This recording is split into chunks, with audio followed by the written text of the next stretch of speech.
Hello दोस्तों, मैं संदीप आपका अपने चैनल संदीप क्लासेस में स्वागत करता हूं।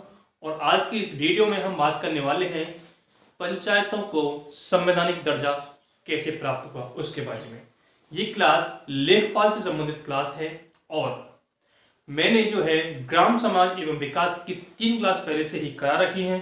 चौथी क्लास आज लेकर आया हूं आपके सामने। उसमें मैं बात करने वाला हूं पंचायतों को संवैधानिक दर्जा और इससे संबंधित प्रमुख अनुच्छेदों के बारे में। तो दोस्तों बने रहिएगा शुरू से लेकर एंड तक। और यदि आपको क्लास अच्छी लगती है तो प्लीज वीडियो को लाइक करना, चैनल को सब्सक्राइब करना। तो दोस्तों सुनिएगा, ध्यान से सुनिएगा। पिछली वीडियो में हमने आपको बताया था कि पंचायतों को जो संविधान दर्जा मिला था वो जो है 73वें संविधान संशोधन के तहत मिला था। किस संविधान संशोधन के तहत मिला था? वो मिला था 73वें संविधान संशोधन के तहत, जिसमें ये जो है संविधान संशोधन कब आया था? ये आया था 1993 में, यानी कि 1993 में 73वां संविधान संशोधन आया था। इसी जो है यहां से एक क्वेश्चन बनता है, वो क्या बनता है कि बताइए जब 73वां संविधान संशोधन आया था उस समय भारत का राष्ट्रपति कौन था? 73वें संविधान संशोधन के तहत भारत के जो राष्ट्रपति थे वो कौन थे? शंकर दयाल शर्मा। कौन थे? शंकर दयाल शर्मा। तो कौन थे दोस्तों? भारत के जो राष्ट्रपति थे वो थे शंकर दयाल शर्मा। शंकर दयाल शर्मा ने इस 73वें संविधान संशोधन को जो अनुमति दी थी वो कब दी थी? इसे जो है अनुमति दी थी वो दी थी 20 अप्रैल 1993 को। कब दी थी? 20 अप्रैल 1993 को। कब दी थी दोस्तों? इसे जो अनुमति दी थी वो दी थी 20 अप्रैल 1993 में से अनुमति प्रदान की थी। ठीक है, यहां से क्वेश्चन आता है, बताइए जो 73वां संविधान संशोधन है पंचायती राजों से संबंधित है, पंचायती राज से संबंधित है, उसे लागू कब किया गया था? उसे जो है लागू कब किया गया था? वो लागू किया गया था 24 अप्रैल 1993 को। कब लागू किया गया था? 24 अप्रैल 1993 में इसे लागू किया गया था। जब इसे लागू किया गया था, किस डेट को लागू किया गया था? 24 तारीख को इसे लागू किया गया था, 24 अप्रैल को। इसीलिए 24 अप्रैल को ही पंचायती राज दिवस मनाया जाता है। पंचायती राज दिवस कब मनाया जाता है? 24 अप्रैल को। कब मनाया जाता है? 24 अप्रैल को। क्यों मनाया जाता है?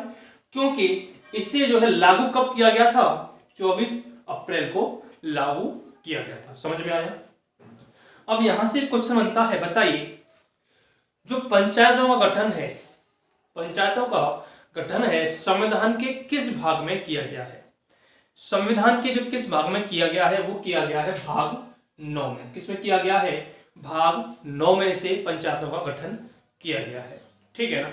अब यहां से बात आता है, यहां से आगे क्वेश्चन आता है कि बताइए कि जो पंचायतों का गठन है वो किन अनुच्छेदों में किया गया है, यानी पंचायतों की बातों के बारे में किन अनुच्छेदों में बताया गया है? वो बताया गया है 243A से लेकर के 243O तक। यानी कि प्रमुख अनुच्छेद कौन कौन से हैं इससे संबंधित 243A से लेकर के 243O है।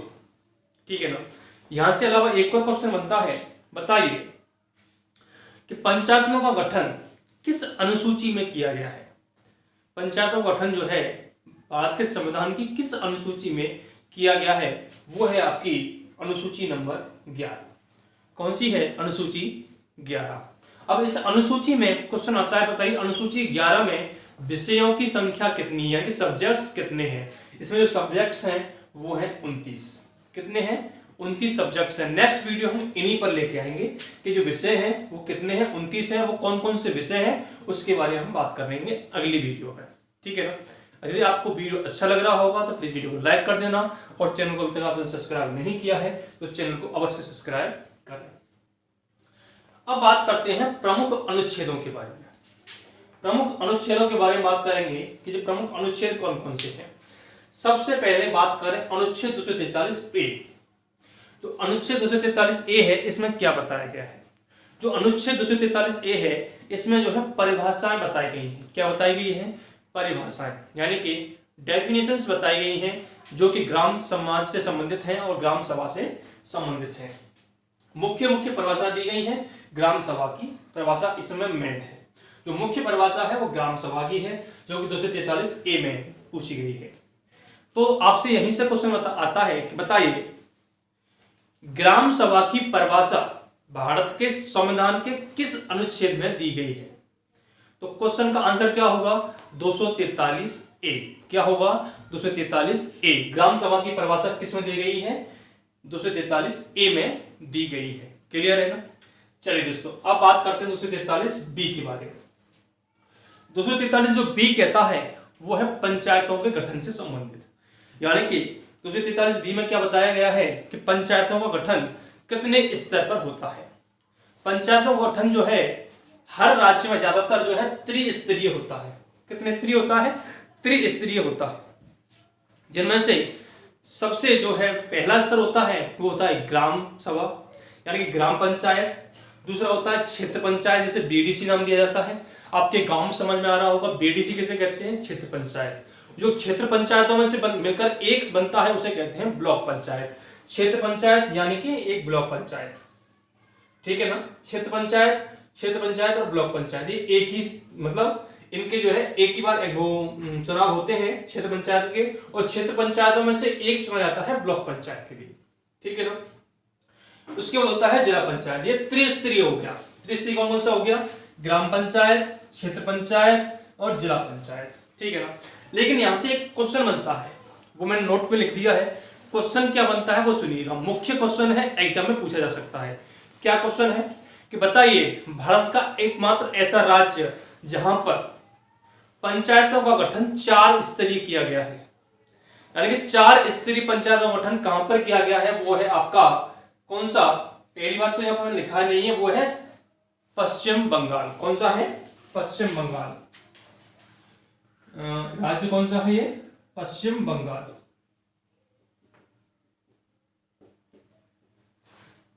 पश्चिम बंगाल राज्य है जहां पर 4 स्तरीय पंचायतों का गठन किया गया है। वो कौन कौन सी हैं? एक है ग्राम पंचायत, दूसरी है अचल पंचायत, तीसरी है आंचलिक परिषद और चौथी है जिला पंचायत।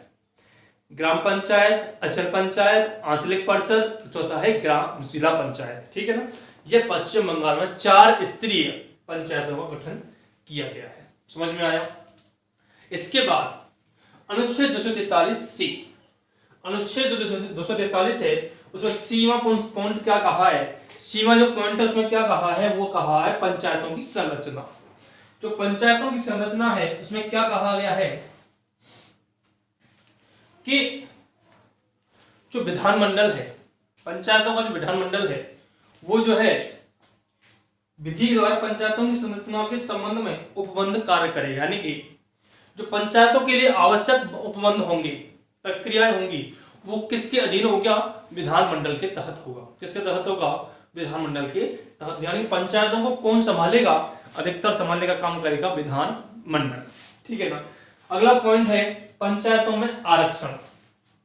और पंचायतों में आरक्षण आप लोगों ने देखा होगा, जब चुनाव प्रक्रिया होती है कभी कभी सीट जो है एससी में चली जाती है, कभी कभी ओबीसी में चली जाती है, कभी कभी जनरल में चली जाती है। तो ये आरक्षण होता है कि कौन सी तरह से, किस तरह से सीट किस एरिया में, किस भाग में, जो किस मतलब एरिया में, किस क्षेत्र में किसे देनी है, यानी उन्हीं को आरक्षण कहते हैं। यानी कि कभी कभी सीट आपकी एससी में चली जाती है, यानी कि एससी एसटी जो है सबको आरक्षण प्रदान किया गया है पंचायतों में। वो किस में है? 243 डी में कहा गया है। अनुच्छेद 243 ई क्या है? पंचायतों की अवधि। जो पंचायतों की अवधि होती है वो जो है 5 वर्ष होती है। कितनी होती है? 5 वर्ष। यदि बीच में कभी भी ऐसी कंडीशन आ जाती है कि किसी भी ग्राम सभा में या फिर ग्राम पंचायत में या फिर जिला पंचायत में जो इसका प्रमुख मुखिया बनता है, जो प्रधान बनता है या फिर जिला पंचायत वाला बनता है, सदस्य बनता है, उसकी डेथ हो जाती है, यानी कि उसे कुछ दुर्घटनाग्रस्त हो जाता है, तो उस वजह से क्या होता है, उसमें जो मुखियागिरी खत्म हो जाती है तो उसमें चुनाव रीचुनाव कराया जाता है, यानी कि पुनः चुनाव कराया जाता है। वो कब कराया जाता है? मैक्सिमम यदि चुनाव आपका 6 महीने के भीतर कराया जाता है, 6 महीने के भीतर जो है पुनः चुनाव कराया जाता है। वो किस में बताया गया है? वो 243 ई में बताया गया है। किस में बताया गया है? 243 में कि पंचायतों की अवधि क्या है, 5 वर्ष है, और यदि पुनः चुनाव कराया जाए तो मिनिमम किस अवधि तक कराया जाएगा, मैक्सिमम 6 माह तक कराया जाएगा। अनुच्छेद 243 F क्या कह रहा है, सदस्यता की अयोग्यता है। जो सदस्यता की अयोग्यता है वो क्या है, एक मेन पॉइंट है कि मिनिमम एज कितनी होनी चाहिए। सदस्यता लेने के लिए मिनिमम एज कितनी होनी चाहिए, वो होनी है 21 ईयर, यानी कि सदस्य की जो आयु है वो 21 साल से कम नहीं होनी चाहिए। क्या नहीं होनी चाहिए, 21 साल से कम नहीं होनी चाहिए। यदि 21 साल से कम है तो वो अयोग्य घोषित कर दिया जाएगा। अगला पॉइंट है 243 जी, पंचायतों की शक्तियां। पंचायतों की शक्तियां क्या क्या है, पंचायतों की शक्तियां वो है कि पंचायतों के कार्य क्या क्या है, यानी कि पंचायतों में क्या कार्य कराए जाते हैं, सड़कों को भराना, बिजली का ट्रांसफर, मतलब बिजली की योग्यता देखना कि इस गांव में अच्छी तरह से बिजली पहुंच रही है या नहीं, ठीक है ना। इसके अलावा पानी की देखरेख करना, ये सब कुछ किस किस आती है, पंचायतों की शक्तियों में शामिल है कि पानी प्रॉपर पहुंच रहा है, नालियां साफ है या नहीं है, या फिर जो सड़कें साफ है या नहीं, स्वच्छता का ध्यान रखना, ये सब किसके अधीन आता है, पंचायतों की शक्तियां के अधीन आता है। अनुच्छेद 243 आई, अनुच्छेद 243 आई क्या है, राज्य वित्त आयोग का गठन किया गया है, यानी कि पंचायतों के लिए राज्य वित्त आयोग का गठन किया गया है 243 आई में। अब इसका कार्य क्या है, देखिए दोस्तों, जो पंचायतों के कार्य शक्तियों के लिए, कार्य करने के लिए जो पैसा आता है, जो पैसा आता है वो किसके थ्रू आता है, राज्य वित्त आयोग के तहत आता है, यानी कि इसे पंचायतों को जो पैसा प्रदान करता है वो कौन करता है, राज्य वित्त आयोग प्रदान करता है। अनुच्छेद 243 के राज्य निर्वाचन आयोग का गठन। अब पूछा जाता है, बताइए कि पंचायतों का चुनाव जो है कौन कराता है, पंचायतों का चुनाव इलेक्शन कौन कराता है, वो कराता है राज्य निर्वाचन आयोग। कौन कराता है, राज्य निर्वाचन आयोग जो है इलेक्शन कराता है, किससे, पंचायतों का, राज्य जिला पंचायत, ग्राम पंचायत, इनका इलेक्शन कौन कराता है, राज्य निर्वाचन आयोग कराता है, ठीक है ना। इसके अलावा लास्ट पॉइंट है अनुच्छेद 243 एल। अनुच्छेद 243 एल क्या है, पंचायतों का संघ राज्य क्षेत्र में लागू होने का प्रावधान, यानी कि कई कंडीशन ऐसी आ जाती हैं कि जो इन्हें जो है संघ राज्य क्षेत्र में शामिल किया जाता है, वो उसका प्रावधान किसमें कहा गया है, अनुच्छेद 243 एल में। तो उम्मीद है कि आपको ये वीडियो अच्छा लगा होगा, क्लास अच्छी लगी होगी। यदि आपको क्लास अच्छी लगी है तो प्लीज वीडियो को लाइक करना, चैनल को सब्सक्राइब करना, और यदि आपने अभी तक हमारा कमेंट बॉक्स में कोई राय देना चाहते हो तो कमेंट बॉक्स में राय जरूर देना कि आपको ये वीडियो कैसा लगा। अगर क्लास अच्छी लगती है तो शेयर जरूर करें। Thank you friends watching this video.